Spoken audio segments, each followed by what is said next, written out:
If you do your grading in SpeedGrader, I wanted to point out a few options that might help you put in comments on students' papers and maybe save you some time when you're marking.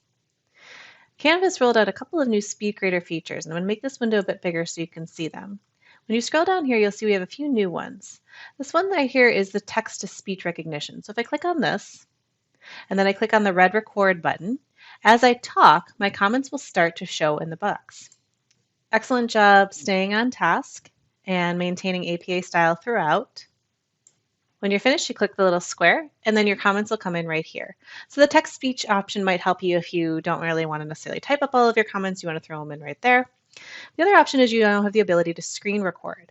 So when you click on the recording tool, it's going to open the normal studio capture window. I don't need my webcam, so I'll disable my webcam. But I do want to enable the screen capture. And when I do this, it's going to ask me what window do I want to capture. I'm going to choose this first one here, which is the SpeedGrader tab. I also want to make sure the audio is on. So as I speak, that'll be captured in the video as well. I'd say share. And then I can say start recording. You get a countdown here. And now as I scroll through the students' papers and I highlight things, or I discuss, like here in the third paragraph, you talk about this and everything I'm doing is being recorded for the studio. My audio, wherever I'm clicking, if I want to zoom in on something and say here, oh, you said the author's name was wrong. All of this is going to be rendered in a screen capture video. So your student will get a video of you working through your paper. So, second paragraph, maybe I want to move this to the third paragraph. If you invert these two, it'll be a stronger paragraph, blah, blah, blah. Once you've kind of walked through the entire paper and sort of provided your feedback in a video in a narrative form, you can click the purple Finish Recording button.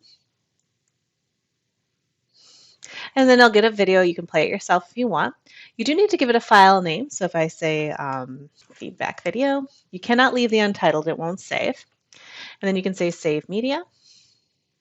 And so it has both the comment that I created earlier with the text to speech as well as the little video. If for some reason I didn't like any of these, I always have the ability to delete them by just clicking the X button. This is a permanent move, so you want to make sure you want to delete both the comment and the video. Say OK, and it'll erase it.